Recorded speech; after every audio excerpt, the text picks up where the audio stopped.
কি দুর্গাপূজাতে অষ্টমীর অঞ্জলি দেওয়ার জন্য আর দশমী সিঁদুর খেলার জন্য শাড়ির সাথে একটা সাবেকি হেয়ারস্টাইল চাইছো, তাও কিন্তু ফুল দিয়ে সাজানো?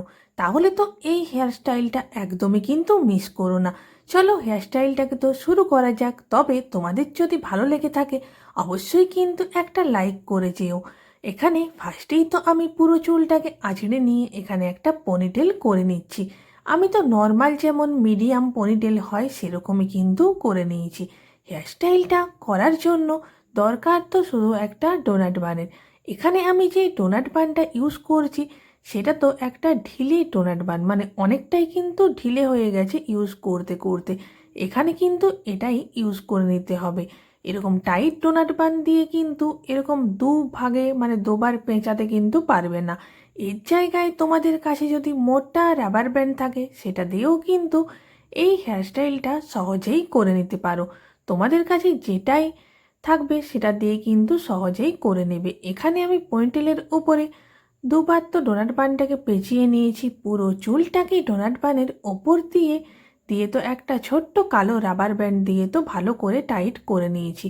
বাকি যে চুলটাকে ছিল সেটাকে তো আমি দুভাগে ভাগ করে এখানে তো পেঁচিয়ে নিচ্ছি, পুরো লাস্ট অবধি কিন্তু পেঁচিয়ে নিচ্ছি। তবে এই যে হেয়ারস্টাইলটা আমি তোমাদের সাথে শেয়ার করছি এটা তো প্রচণ্ডই যেমন সহজ, তোমরা তো দেখেই বুঝতে পারছো। তার সাথে যে কেউ যারা কোনোদিন হেয়ারস্টাইল বা খোপা করনি তারাও কিন্তু সহজেই করে নিতে পারবে।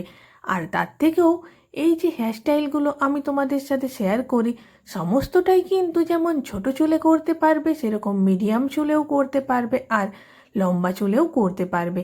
এখানে পুরো পেঁচানো তো কমপ্লিট হয়ে গেছে, সেটাকেই আমি ডোনাট বানের সাইডে গোল করে ঘুরিয়ে কিন্তু ইউপিন দিয়ে দেখো টাইট করে নিচ্ছি। আমার খোপা তো একদমই কিন্তু রেডি হয়ে গেছে। এরপর তো এটাকে সাজিয়ে নিতে হবে। আর সাজানোর জন্য আমি একটা হাতে গাঁথা ফুল রেডি করেছি, সেটা দিয়েই কিন্তু আমি এখানে সাজিয়ে নিচ্ছি। আর যে কোনো অনুষ্ঠানে যেটা রিয়েল ফ্লাওয়ারের যে মালা হয় সেটা তো আলাদাই একটা তার যেন লুক বেরিয়ে আসে। তবে এটা শাড়ির সাথে তো প্রচণ্ডই দারুণ কিন্তু দেখতে লাগবে। তোমাদের হেয়ারস্টাইলটা কেমন লাগলো কমেন্ট করে জানিও। আর ইজি যদি লেগে থাকে তাহলে অবশ্যই কিন্তু আমার চ্যানেলটাকে সাবস্ক্রাইব করতে ভুলো না। Bye bye.